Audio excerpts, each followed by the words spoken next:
আমরা যারা গাড়ি খুবই পছন্দ করি, কিন্তু যখনই আমরা টিভিতে বা সোশ্যাল মিডিয়াতে একটা দুইটা মডেল দেখি, চিন্তা করি যে এই গাড়িটা আমরা বাংলাদেশে আমাদের চোখের সামনে দেখতে পারি নাই বা কোনো শোজে আমরা দেখি না। The cars we did not get or we miss the most in Bangladesh. So guys, welcome back to my channel the willing rover BD. আজকে আমরা কথা বলবো যেই সব গাড়ি আমরা বাংলাদেশে পাইনি, যেসব গাড়ি আমরা বাংলাদেশে দেখি না, সেই সব গাড়ির একটা টপ 10 লিস্ট নিয়ে। সো নাম্বার 10-এ যে গাড়িটা থাকবে সেটা হবে ব্লেড মাস্টার। 2007 থেকে 2012 এর মধ্যে এক্সিওর সাথে যে অরিসের যে শেপটা আছে, সেই শেপের গাড়ির ভিতরে একটা 3.5 V6 engine. Just imagine Toyota কি একটা এক্সপেরিমেন্ট করেছিল। ইঞ্জিনটাও কি 2GR FE।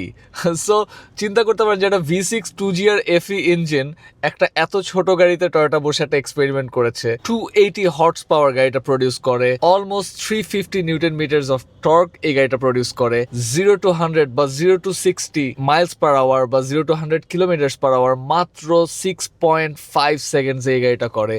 এই গাড়িটা আমাদের বাংলাদেশে এক পিসও আমি কখনো দেখিনি। কিছু মডেল 4 হুইল ড্রাইভ সহ এসেছে, বাট ফ্রন্ট হুইল ড্রাইভই বেশি ছিল। অনলি অ্যারাউন্ড 3000 ইউনিটসই এই গাড়িটার প্রডিউস হয়েছে। এই ভিডিওটা থিমটাই এরকম থাকবে, কারণ আমি অনেক বেশি আনকমন, অনেক বেশি রেয়ার পিসেস এর ব্যাপারেই এই ভিডিওতে কথা বলবো। এটা এক্সক্লুসিভলি জাপানিজ মার্কেটের জন্যই টয়োটা তৈরি করে। ফ্যাক্টরি থেকে এটার সাথে আসে একটা অটোমেটিক 6 স্পিড জি, হচ্ছে এটা টপ ট্রিম যেটা সেটা। সো ব্লেড মাস্টার বা ব্লেড মাস্টার জি এর ব্যাপারে আপনার অপিনিয়ন কি, অবশ্যই কমেন্টে জানান। নেক্সট নাম্বার 9-এ যে গাড়িটা থাকবে, দি আইকনিক পন্টিয়াক ফায়ারবার্ড। 1967 এটার প্রথম মডেল আসে। গাড়িটাকে বানানো হয়েছিল ক্যামেরো এবং মাস্ট্যাং এর সাথে কম্পিট করার জন্য। গাড়িটাকে এত বেশি মিস করি, এটার কারণ হচ্ছে ছোটবেলায় বিটিভিতে দেখাইতো নাইট রাইডার দ্য সিরিজ। আমরা কিন্তু সবাই গাড়ির প্রতি ইন্ট্রোডাকশন বা গাড়ির প্রতি লাভ অনেকটা ওখান থেকেই আমাদের শুরু। বিটিভিতে যে নাইট রাইডার দেখাইতো, সেটা কথা যদি আপনার মনে থাকে অবশ্যই কমেন্টে জানান যে হ্যাঁ আপনিও দেখেছেন কিনা।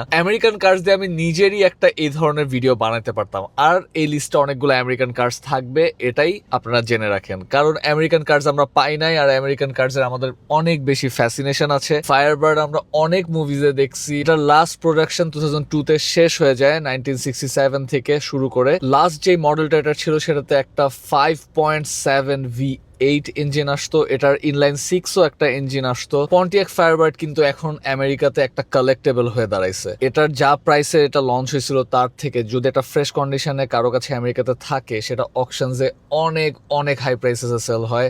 আর এই জন্যই এই গাড়িটা আরো বেশি আমি মিস করি। নাম্বার 8-এ থাকবে একটা 1980s এর ভেরি স্পেশাল অ্যানাদার আমেরিকান, যেটার নাম হচ্ছে ডিলরিয়ান। আপনারা যারা ব্যাক টু দ্য ফিউচার দেখেছেন দ্য মুভি, সেটাতে আপনারা গাড়িটা দেখতে পারবেন। এছাড়াও অনেক মিউজিক ভিডিওস এই গাড়িটা ইউজ হয়েছে। খুবই রেয়ার, সব মিলিয়ে মনে হয় না 10,000 পিসেসও এটার কখনো বিল্ড করা হয়েছে। 2.8 একটা V6 ইঞ্জিনের সাথে গাড়িটা আসে। ব্রাশড স্টেইনলেস স্টিলের ফিনিশের একটা গাড়ি, গাল উইং ডোরস এর সাথে। Amazing piece of engineering. এই গাড়িটা বাংলাদেশে এক পিসও আমি কখনো দেখি নাই, কোনো শোজেও দেখি নাই। আমার মনেও হয় না কেউ ওই আমলে এত বেশি কারেজাস ছিল যে এই গাড়িটাকে ইম্পোর্ট করতো। ডিলরিয়ান থাকবে নাম্বার 8-এ। নিসানের কিন্তু আমরা অনেক গাড়ি পাই নাই। প্রাইমেরা কিছু পেয়েছি, হ্যাঁ আমরা সিলভিয়া কিছু পেয়েছি, প্রেসিয়াও সেরকম পাইনি। কিন্তু এই মডার্ন ডেইজে আমার কাছে খারাপ লাগে যে আমরা যে গাড়িটা নিসানের একদমই পাই নাই। যদিও আমি 1-2 পিসেসের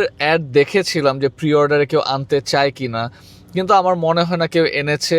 সেই গাড়িটার নাম হচ্ছে নিসান নোট। এটা একটা নিজমো এডিশনও আছে, নিসান নোট ই পাওয়ার। আমরা জানি টেকনোলজিটা কত ইন্টারেস্টিং ছিল।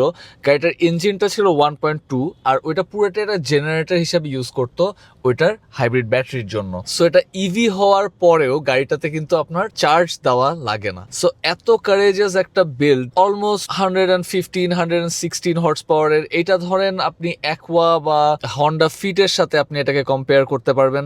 30 কিলোমিটার পার লিটার এই গাড়িটা কিন্তু আপনাকে ফিউল এফিসিয়েন্সি দেয়। Efficient, smooth, extremely snappy in the city, কারণ এটা হচ্ছে ওয়ান প্যাডেল একটা টেকনোলজি ইউজ করে। আমি জানি না আমরা কিভাবে এই গাড়িটা মিস করলাম। আমি অনেক বেশি মিস করি রাস্তায় দেখা নিসান নোট ই পাওয়ার। নেক্সট চলে আসবে একটা কমফোর্টেবল অপশনে, একটা সুইডিশ কার, যেটা হচ্ছে ভলভো S80। খুবই সাটল, খুবই নাইস। 5 সিলিন্ডার টার্বো ইঞ্জিনের সাথে আসে, ইনলাইন 6 ইঞ্জিনের সাথেও আসে, কিন্তু সবচেয়ে স্পেশাল এটার হচ্ছে 4.4 যেই V8 ভার্সনটা। 380 111 হর্স পাওয়ার ইঞ্জিনটা কিন্তু প্রডিউস করেছে ইয়ামাহার tuned engine in a Swedish car. ভলভোর অনেক বড় একটা consignment, North Korea directly import না করে, ওদের কাছে তো কারো এক্সপোর্ট করা লিগাল না, আফ্রিকার থ্রুতে গাড়িটাকে অর্ডার দেয়, তারপরে তারা পুরো কনসাইনমেন্টটা তাদের কাছে পৌঁছানোর পরেও কোনো টাকা তাদেরকে পে করা হয়নি। নর্থ কোরিয়ার জন্য কিন্তু ভলভো কোম্পানিটা অনেক বেশি সাফার করেছে। দ্য বিগেস্ট কার হাইস্ট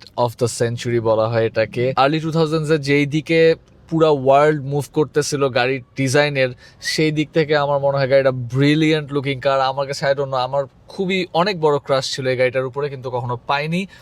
এই গাড়িটাকে আমি অনেক বেশি মিস করি ঢাকার রাস্তায়।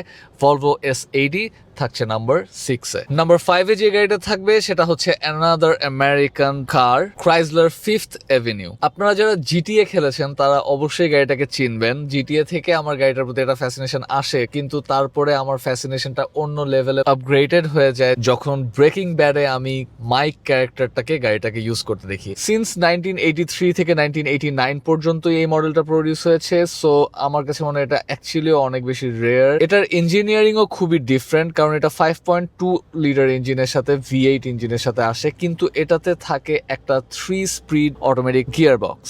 ডিজাইনটা কিন্তু ভেরি ইউনিক, একটা ফর্মাল রুফ লাইন আছে গাড়িটার। ফ্রন্ট গিলটা কিন্তু পুরানো দিনের রোলস রয়েসের কে অনেক রিজেম্বল করে। মাইকের গাড়ি ক্রাইসলার ফিফথ অ্যাভিনিউ থাকবে নাম্বার 5-এ। এবার চলে আসবো নাম্বার 4-এ। আমরা সবাই জানি টয়োটা সেঞ্চুরি কত বেশি ইম্পর্টেন্ট একটা গাড়ি টয়োটার জন্য। টয়োটা সেঞ্চুরি বাংলাদেশে 3-4টা ইউনিট ছিল।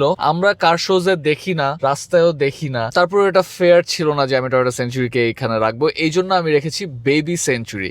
বেবি সেঞ্চুরি আরো বেশি স্পেশাল, কারণ বেবি সেঞ্চুরি টয়োটার 100 মিলিয়ন ভেহিকল প্রোডাকশনের celebration. The car is called Toyota origin. গাড়িটা শুধুমাত্র 2000 থেকে 2001 পর্যন্ত বিল্ড করা হয়েছে, যেটা আমি বললাম 100 মিলিয়ন সেলিব্রেশনের জন্যই টয়োটা এই গাড়িটাকে বিল্ড করে। সুইসাইড ডোরস, অবশ্যই এটাতে ইঞ্জিন হিসাবে দ্য লেজেন্ডারি 2JZGE দেওয়া আছে। 4 স্পিড একটা ট্রান্সমিশনের সাথে গাড়িটা আসে।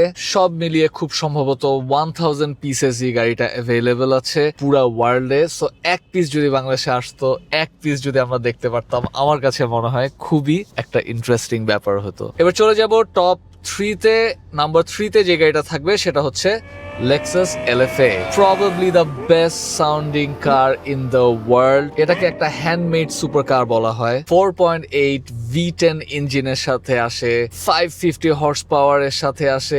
It is crazy. আপনারা যদি টপ গিয়ারের LF এর এপিসোডটা ওটা দেখে থাকেন, আপনারা বুঝতে পারবেন যে জেরেমি ক্লার্কসন এটাকে কত বেশি হাইপ করেছে, কত বেশি ও এটাকে টপ রেট করেছে। 3.7 সেকেন্ডসে এটা 0 to 60 মাইলস টাচ করে। 202 মাইলস এটা টপ স্পিড। ইয়ামাহা এটার এক্সস্ট নোটটা এমন দিয়েছে যেটা ফর্মুলা 1 এর যে গাড়িগুলো সেটাকে এমুলেট করে। কার্বন ফাইবার রিএনফোর্সড এটার chassis, front mid engine, rear wheel drive, 6 speed automated sequential gear box with 0.2 seconds shift timing.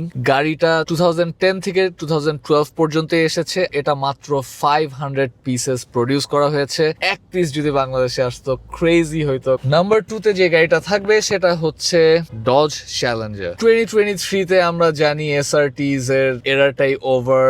0 to 60 miles per hour যেটা 3.25 সেকেন্ডসে করে। 3.6 V6, 303 horse power, 3.6 litre supercharge engine. American গাড়ির মধ্যে আমি সবচেয়ে বেশি মিস একমাত্র ডজ চ্যালেঞ্জারকে করি। আপনারা যদি ওজি ফাস্ট সিরিজের ফ্যান হয়ে থাকেন, ডমের চেহারা আপনার চোখের সামনে ভাসবে যদি আপনি চ্যালেঞ্জারের কথা চিন্তা করেন। আমার ফেভারিট গাড়ি থাকছে নাম্বার 2-তে। এই লিস্টের নাম্বার 1 গাড়ি যেটা আমি সবচেয়ে বেশি ঢাকার রাস্তায় কখনো না কখনো দেখাটাকে মিস করেছি, সেটা হচ্ছে নান আদার দেন Honda NSX।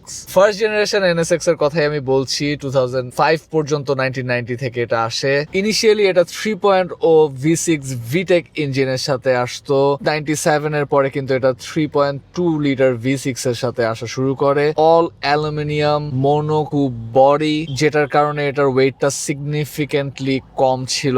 Rare mid engine, pop up headlights, everything 90s এই গাড়িটা রিপ্রেজেন্ট করে। 2002-তে যে ফেসলিফট পায় সেটাতে পপ আপ হেডলাইটস ওরা ডিচ করে দেয়। এমন কোনো রেসিং গেম নাই আগের দিনের যেটাতে NSX অ্যাজ অ্যান অপশন ছিল না। এইরকম এর্গোনমিক্স একটা জাপানিজ গাড়ি যে থাকতে পারে এত ডিস্টিংটিভ আমার মনে হয় না 90s এর কোনো গাড়ি ছিল। এখন যদি আমেরিকাতে অ্যাকিউরা NSX ও যদি ওরা পেয়ে থাকে বা হন্ডা NSX ওরা পেয়ে থাকে, ওরা ক্রেজি অ্যামাউন্টের টাকা পে করে এক একটা NSX কিনে ক্রেজি লেভেলের কালেক্টেবল হয়ে গিয়েছে এখন NSX। আমাদের বাংলাদেশে এক পিসও নাই, এটার চেয়ে বড় লজ্জার আর কিছু হইতে পারে না। সো ভিডিওটা যদি পছন্দ হয়ে থাকে অবশ্যই ভিডিওতে লাইক দিবেন। আপনার কোন গাড়ি সবচেয়ে বেশি আপনি মিস করে থাকেন সেটার ব্যাপারে কমেন্টে জানান। এই ধরনের কন্টেন্ট যদি আপনাকে সারপ্রাইজ করে থাকে যে আসলে তো এই ধরনের কন্টেন্ট কেউ এখনো বানায় না, এই ধরনের চিন্তা ভাবনা এখনো কেউ করে না, অবশ্যই আপনার ফ্রেন্ডসদেরকে এই ভিডিওটা পাঠিয়ে জানান। আপনার কোনো অ্যাসিস্ট্যান্স দরকার পড়লে অবশ্যই আমাদেরকে মেইল করবেন thewheelingrover@gmail.com এ। আপনারা যদি আমাদের ইন্সপেকশন সার্ভিসের ব্যাপারে জানতে চান, আমার এখন একটা নতুন টিম আছে, তারা আপনার সাথে কথা বলবে, সবকিছু আপনাকে বুঝিয়ে বলতে পারবে। সো অবশ্যই মেইল করুন যে কোনো ধরনের হেল্পের জন্য। বেল আইকনটা প্রেস করে রাখুন যাতে নতুন কোনো ভিডিও আসার সাথে সাথে জেনে যান। সবাই ভালো থাকবেন, দোয়া করবেন আমার জন্য। আসসালামু আলাইকুম।